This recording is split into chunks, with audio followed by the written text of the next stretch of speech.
So we're going to talk about goals. So importante ang goals yung mga speaker during graduations, during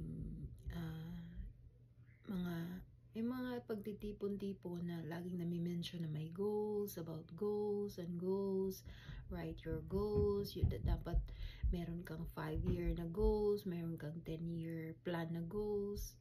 Importante siya, guys, because you know, way back in college, iniisip ko dapat talaga magtapos ako ng college.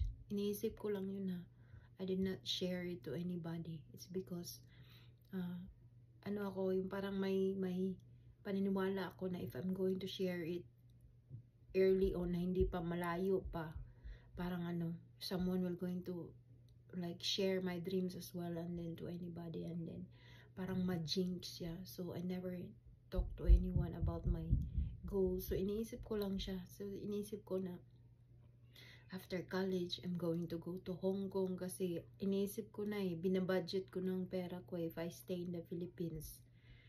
If my plan is magpunta ng Canada, my salary will not be enough.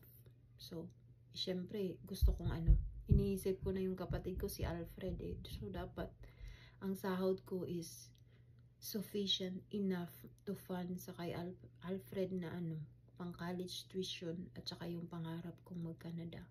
So, yun yung goal.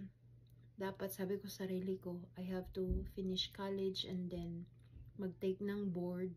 After ng board, mag-Hong Kong na kaaga, mag-Hong Kong na ako. And then that's the time na ang Hong Kong na gagamitin kong pera is to fund para dito sa Canada. So yun. Nangyari siya because I made goals, I made plans, anong gagawin ko sa 2 years plan, my 3 years plan, my 5 years plan. And sabi ko sa sarili ko, Lord, pwede na ba ako magpunta ng Canada at 35 years old? So, lang siya mo, nilihis ng konti. Umabot ako ng Canada 36, but it's fine because, diba, nag-pandemic. So, grabe ang So, dapat importante ang goals, yung mga sinasabi, sinishare ng mga guest speaker na dapat magkaroon ka ng goals. It's true. Yes, it's true.